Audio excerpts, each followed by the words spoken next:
আসসালামু আলাইকুম। আশা করছি আপনারা সবাই ভালো আছেন। আজকে আমি আপনাদের সামনে একটা নতুন বই নিয়ে উপস্থিত হয়েছি।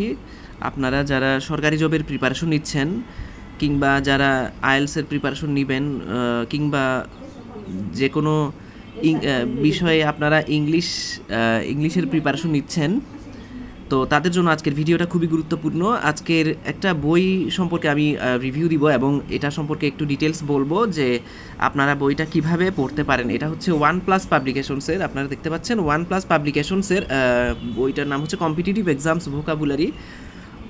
অর্থাৎ এই বইটা থেকে আপনারা যদি ভোকাবুলারিগুলো পড়তে পারেন, পড়া শেষ করতে পারেন, তাহলে আপনারা একটা ভালো প্রিপারেশন নিতে পারবেন সরকারি জবের জন্য বা যে কোনো পরীক্ষার জন্য। সেটা আইএলস হতে পারে অথবা জিআরই হতে পারে অথবা যে কোনো সরকারি পরীক্ষা, সেটা বিসিএস, ব্যাংক কিংবা অন্যান্য পরীক্ষার জন্য। তো নর্মালি আমি মাস্টার বইটা ফলো করতাম কিছুদিনে, মানে মাস্টার বইটা অনেক আগে থেকে আমি পড়ি জাহাঙ্গীর আলম স্যারের। তো মাস্টার বইটা আসলে একটু বড় হয়ে যায়, বড় আসলে শেষ করতে অনেক সময়ের প্রয়োজন হয়। তো যার কারণে মাস্টার বইটা কেউ যদি ফলো করতে না চায়, কেউ যদি অন্য কোনো বই ফলো করতে চায়, তাহলে সে এই বইটা ফলো করতে পারে। যেমন এখানে যে জিনিসগুলো সম্পর্কে আলোচনা করা হয়েছে আমি আপনাদেরকে দেখাচ্ছি। প্রথমে হচ্ছে জিআরই হাই ফ্রিকোয়েন্সি ভোকাবুলারি, অর্থাৎ জিআরই এক্সামের জন্য যে ভোকাবুলারিগুলো দরকার হয়। নর্মালি হচ্ছে একটা 333টা ভোকাবুলারি নামে একটা জিনিস পাওয়া যায়, যেটা আপনারা অনলাইনে পাবেন। তারপর হচ্ছে অ্যানালজি জিআরই বিগ বুক টেস্ট 1 থেকে 27, অর্থাৎ হচ্ছে জিআরইর যে বড় বইটা, ওখান থেকে কিছু অ্যানালজি সম্পর্কে আলোচনা করা হয়েছে। কারণ বিভিন্ন পরীক্ষায়, বিশেষ করে ব্যাংকের পরীক্ষায় অ্যানালজি এসে থাকে, কিংবা বিভিন্ন অ্যাডমিশন টেস্টে যারা অ্যাডমিশন টেস্ট দিবেন তাদের জন্য কিন্তু আজকের ভিডিওটা ইম্পর্টেন্ট। কারণ অ্যাডমিশন টেস্টে ভোকাবুলারি প্রয়োজন হয় এবং অ্যানালজিটা প্রয়োজন হয়। এরপর ওয়ান ওয়ার্ড সাবস্টিটিউশন, যেটাকে আমরা বাংলায় বলি হচ্ছে এক কথায় প্রকাশ, এটাও কিন্তু এই বই থেকে আপনারা পড়তে পারবেন। অর্থাৎ এই বইটা যে শুধুমাত্র ভোকাবুলারির জন্য তা না, এই বইটা পড়লে আপনারা একই সাথে অ্যানালজি পড়তে পারবেন, একই সাথে ভোকাবুলারি পড়তে পারবেন, একই সাথে ওয়ান ওয়ার্ড সাবস্টিটিউশন আছে এই বইটাতে। এরপর ইডিয়মস অ্যান্ড ফ্রেজ, মানে যেটাকে আমরা বাংলায় বাগধারা বলি, বাগধারা ও প্রবাদ প্রবচন, সেটাও কিন্তু আপনারা এখান থেকে পড়তে পারছেন।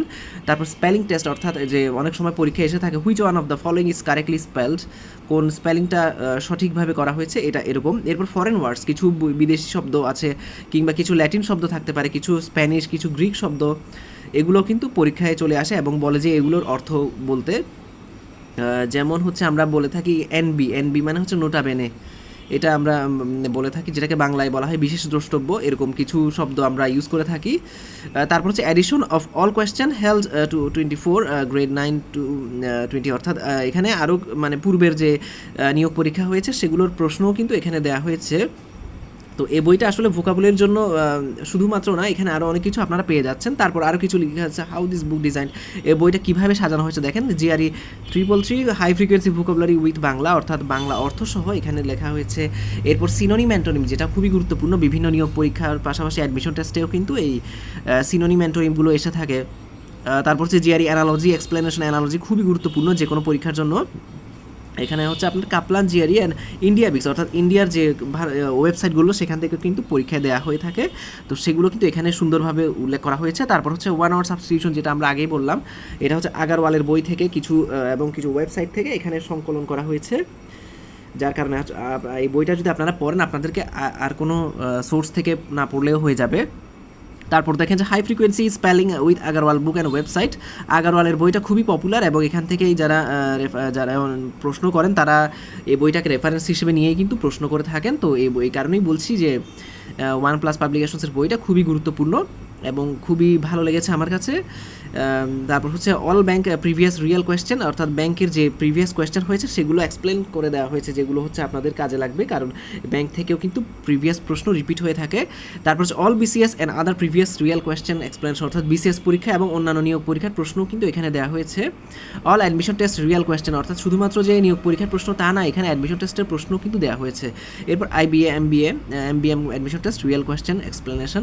তো এই বইটা আসলে যারা চাকরি প্রার্থী আছেন তাদের জন্য যেমন গুরুত্বপূর্ণ, তেমনি যারা অ্যাডমিশন টেস্ট দেবেন তাদের জন্য কিন্তু সমানভাবে গুরুত্বপূর্ণ। একই সাথে যারা হচ্ছে আইএলটিএস প্রিপারেশন নিচ্ছেন বা জিআরইর প্রিপারেশন নিচ্ছেন, তারাও কিন্তু এই বইটা ফলো করতে পারেন। মানে মোট কথা এই বইটা আসলে ওভারঅল একটা সর্বজন স্বীকৃত একটা বই।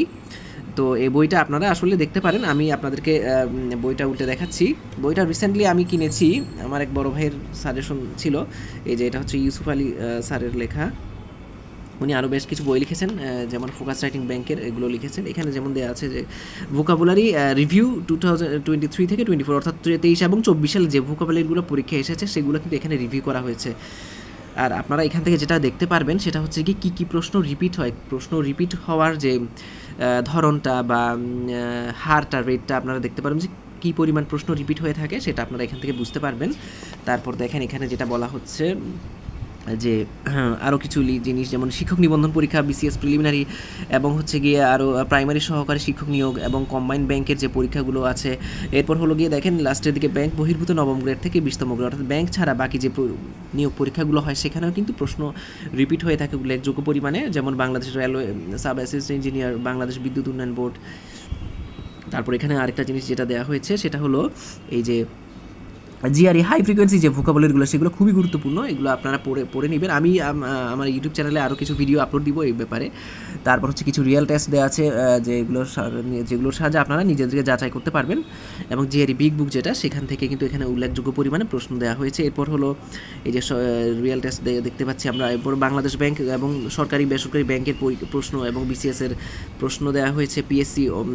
পিএসসি যে অন্যান্য নিয়োগ পরীক্ষাগুলো হয় সেখানকার প্রশ্নও কিন্তু এখানে সুন্দরভাবে দেওয়া হয়েছে। তারপর হচ্ছে এমবিএম ইউনিভার্সিটি মেডিকেল কোয়েশ্চেন এগুলো দেওয়া হয়েছে। অর্থাৎ যারা অ্যাডমিশন টেস্ট দিতে যাচ্ছেন আপনারা, তারাও কিন্তু ইংলিশ এর প্রস্তুতি নেওয়ার জন্য মাস্টার বইয়ের পাশাপাশি, আমি বলছি না যে আপনারা মাস্টার বই ফলো করবেন না, অবশ্যই মাস্টার বই আপনারা ফলো করবেন, কিন্তু কেউ যদি মাস্টার বইটা কারো যদি না থাকে বা কেউ যদি কঠিন মনে করেন তাহলে আপনারা এই বইটা ফলো করতে পারেন। আর তারপর হলো এখানে যে প্রশ্নগুলো দেওয়া হয়েছে, এখানে পিএসসি এক্সাম 1 আওয়ার সাবস্টিটিউশনগুলো এখানে চ্যাপ্টার ওয়াইজ, টপিক ওয়াইজ। এই বইয়ের সবচেয়ে আকর্ষণ হচ্ছে গিয়ে এখানে টপিক ওয়াইজ জিনিস দেওয়া হয়েছে, যেমন ফ্রেজগুলো একসাথে দেওয়া হয়েছে, তারপর হচ্ছে অ্যানালজিগুলো একসাথে, ভোকাবুলারিগুলো একসাথে, স্পেলিংগুলো একসাথে, তারপর হচ্ছে 1 আওয়ার সাবস্টিটিউশনগুলো একসাথে দেওয়া হয়েছে, যার ফলে আপনাদের টপিক ওয়াইজ প্রিপারেশন নিতে কোনো সমস্যাই হবে না।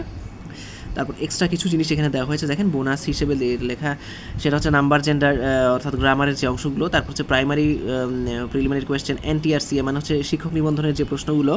তারপর হচ্ছে পেট্রো বাংলা মানে গ্যাস কোম্পানির যে প্রশ্নগুলো সেগুলো আলাদা করে দেওয়া হয়েছে, এবং লেটেস্ট কোয়েশ্চেন এক্সপ্লেনেশন 2025, এটাই অর্থাৎ 2025-এর যে বই, মানে এটা 2025-এই বের হয়েছে কিছুদিন আগেই। আর এখানে কিছু অংশ আমরা দেখতে পাচ্ছি। তো সুন্দরভাবে এখানে দেখেন, এখানে ধরেন যে একটা প্রশ্ন আমি যদি আপনাদেরকে দেখাই, এখানে এই যে the term alacrity is same as, আচ্ছা দেখেন যে অ্যালাক্রিটি এটার যে অর্থটা, এটার অর্থ হচ্ছে তৎপরতা বা সজীবতা। তো এখানে অপশনগুলো যেগুলো আছে সেগুলোর কিন্তু মিনিং দেওয়া হয়েছে, যার ফলে আপনারা একটা ওয়ার্ড মিনিং জানার সাথে সাথে কিন্তু বাকি যে অপশনগুলো থাকে সেগুলোর মিনিং কিন্তু আপনারা জেনে যাবেন। আর আরেকটা জিনিস বলি আপনাদেরকে, অনেকে আমাকে জিজ্ঞেস করেছিলেন যে ভোকাবুলারি আপনারা কিভাবে পড়বেন। দেখেন আমরা ম্যাক্সিমাম মানুষ যেটা করি সেটা হচ্ছে আমরা ধরেন 5টা ওয়ার্ড নেই, 5টা ওয়ার্ডগুলো আমরা পড়ে ধরেন 3-4 দিন পড়ি, তারপর আবার ভুলে যাই, এরকম হচ্ছে আমাদের চলতে থাকে। কেউ কেউ হয়তো খাতা কলম নিয়ে বসে, কেউ কেউ হয়তো দেখা যায় যে 5-6টা ওয়ার্ড তারা কী করে একটা খাতায় নোট করে রাখে, সেগুলো পরে আবার ভুলে যায়।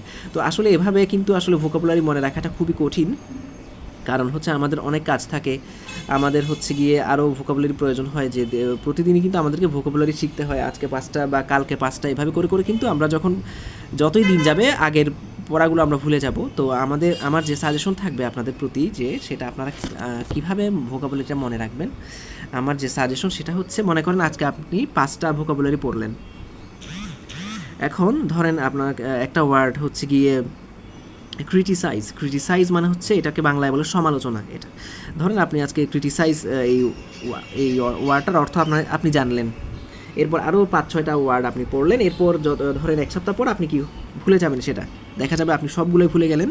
তো সেটার জন্য আপনারা যে কাজটা করবেন সেটা হচ্ছে, আপনি আপনার পছন্দের কোনো জিনিস, সেটা হতে পারে পছন্দের কোনো খাবার, পছন্দের কোনো ফল, পছন্দের কোনো জায়গা, পছন্দের কোনো বই, কিংবা পছন্দের কোনো সিনেমা, পছন্দের কোনো কাজ, পছন্দের কোনো মানুষ, এ ধরনের কিছু জিনিসের সাথে আপনি কি করবেন, আপনার যে ওয়ার্ডটা শিখতে হবে সেই ওয়ার্ডটাকে মিলিয়ে নেবেন। যেমন মনে করেন যে আপনার পছন্দের ফল হচ্ছে আম, এখন আপনি যখন আম খান, আপনি দেখা যায় অনেকগুলো আম খেয়ে ফেলেন, যার কারণে আপনার আশেপাশের মানুষজন আপনার কি করে, ক্রিটিসাইজ করে, সমালোচনা করে, যেটা আপনার ভালো লাগে না, এরকম আর কি জিনিসটা, ব্যাপারটা। অর্থাৎ আপনি আমের সাথে ক্রিটিসাইজকে মিলিয়ে ফেললেন, যার কারণে দেখা যাবে কি এই অর্থটা আপনি কিন্তু সহজে ভুলবেন না, কিংবা আপনি যদি ভুলেও যান সেটা কিন্তু পরবর্তীতে আপনার মাইন্ডসেট, আপনার যে ব্রেন, আপনার মন কিন্তু আপনাকে সবসময় কী করবে, আপনার ব্রেন সবসময় আপনাকে সেই জিনিসটা, মানে আম তো আপনার ফেভারিট খাবার মনে করেন, এখন ক্রিটিসাইজকে যেহেতু আপনি আমের সাথে একই সাথে করে ফেললেন, তাহলে ক্রিটিসাইজ শব্দের অর্থটা সমালোচনা, এটা আপনি যদি ভুলেও যান পরবর্তীতে কিন্তু আপনার সেটা মনে থাকবে। এটা আসলে একটা সাইকোলজিক্যাল ট্রিক্স আর কি, যেটা আমি নিজেও অ্যাপ্লাই করি। যেমন এই বইতে অনেকগুলো ওয়ার্ড আছে যেগুলো হয়তো আমার অনেক কঠিন মনে হয়। যেমন এরকম একটা ওয়ার্ড হচ্ছে পিলগ্রিম, PILGRIM, পিলগ্রিম মানে হচ্ছে তীর্থযাত্রী, অর্থাৎ যারা হচ্ছে কোনো একটা ধর্মীয় জায়গায় যান বা সাধনা করার জন্য বা এই ধরনের কিছু। তো এই ওয়ার্ডটা আমার আসলে মনে থাকতো না, পিলগ্রিম, এটা আমার মনে থাকতো না। তো এটা আমি কিভাবে মনে রাখি, সেটা হচ্ছে একটা মজার একটা ওয়েতে আমি এটা মনে রাখি। যেমন আমি যে এলাকায় থাকি আর কি, ওই এলাকার আশপাশ দিয়ে অনেক হিজড়া যাতায়াত করে, তো বিশেষ করে দুপুর টাইমে, তো ওই টাইমে আমি বের হই না। তো আমি মনে করি যে ওই টাইমে যেহেতু আমি বের হই না, এবং আমার মন কিন্তু আমাকে একটা সিগন্যাল দেয় যে তুমি এই টাইমে বের হতে পারবে না, এই টাইমে বের হলে ওদের খপ্পরে পড়বা তুমি। তো ওই যে ওদের সাথে আমি ওই যে পিলগ্রিমটাকে মিলিয়ে ফেলি, আমি মনে করি যে ওরা দল বেঁধে একটা জায়গায় যাচ্ছে, ঠিক আছে, এবং এটা ওদেরকে আমি মানে তীর্থযাত্রী হিসেবে আমি ওদেরকে ট্রিট করতেছি। এভাবে যখন আমি মানে আমার মাইন্ডসেট করে ফেললাম, তখন আমি দেখা যাচ্ছে যে এই ওয়ার্ডটা আমি আর ভুলি নাই। ওই দিনের পর থেকে আমি ওয়ার্ডটার মানে মিনিংটা এখনও পর্যন্ত আমি ভুলি নাই আর কি। তো এটা আমার একটা ট্রিক্স, এটা আসলে আমার নিজের ট্রিক্স না, এটা আসলে একটা মানে গুগলে আপনি যদি যান দেখবেন যে অনেক ধরনের ট্রিক্স পাওয়া যায়। তো এই ট্রিক্সটা আপনারা অ্যাপ্লাই করতে পারেন। তো এই বইটা সম্পর্কে আমি ছোটো ভাগ করে রিভিউ দিলাম। আমি সামনে এখানে দেখেন যে OnePlus পাবলিকেশনসের আরও কিছু বই আমার সংগ্রহে আছে। যেমন এখান থেকে আমি হচ্ছে এই বইটা নিছি, সেটা হচ্ছে গিয়ে ব্যাংক ফোকাস রাইটিং বইটা আমি কালেক্ট করেছি, যেহেতু আমি হলো ব্যাংকের পরীক্ষা দিব সামনে 47তম বিসিএস পরীক্ষা আছে, তো সামনে ব্যাংকের পরীক্ষাও আছে। তো যার কারণে আমি ফোকাস রাইটিং বইটা কালেক্ট করছি, এবং বাকি যে বইগুলো সেগুলো কিন্তু ভালো, সেগুলো আমি কালেক্ট করিনি। তো শুধুমাত্র ফোকাস রাইটিংটা যেহেতু আমার রিটেন এক্সাম আছে, সেজন্য আমি ওইটাই কালেক্ট করেছি। আপনারা বাকিগুলো কিন্তু দেখতে পারেন, যেমন এখানে লিখে আছে রিয়েল BIBM কোয়েশ্চেন ব্যাংক, এখান থেকে পড়লে আপনার ব্যাংকের প্রশ্ন সম্পর্কে একটা আইডিয়া হয়ে যাবে। তারপর হচ্ছে গিয়ে ব্যাংক রিটেন ম্যাথ, তারপর ফোকাস রাইটিং বইটা কালেক্ট করলাম, এরপর ব্যাংক ম্যাথ রিভিউ, এরপর বাংলাদেশ ব্যাংক স্পেশাল প্রিলি MCQ রিটেন এটা, তারপর হচ্ছে ব্যাংক GK প্লাস। তো এখান থেকে GK প্লাস বইটাও কিন্তু আপনারা দেখতে পারেন, কারণ হচ্ছে GK ব্যাংকে হচ্ছে গিয়ে MCQতে আসে এবং রিটেনের পরীক্ষা এসে থাকে। তো আমি আমার ভিডিওটা আর বড় করছি না, আশা করছি আপনারা একটা ভালো ধারণা পেয়েছেন এই বইটা সম্পর্কে। সামনে থেকে আমি চেষ্টা করব আমার হচ্ছে গিয়ে আরও কিছু ভিডিও এই বইয়ের উপর দেওয়ার জন্য। তো আপনাদের যদি আমার ভিডিওটা ভালো লেগে থাকে আমার চ্যানেলটা সাবস্ক্রাইব করবেন। সবাইকে শুভেচ্ছা জানিয়ে আমি আমার ভিডিওটা এখানেই শেষ করছি। আসসালামু আলাইকুম।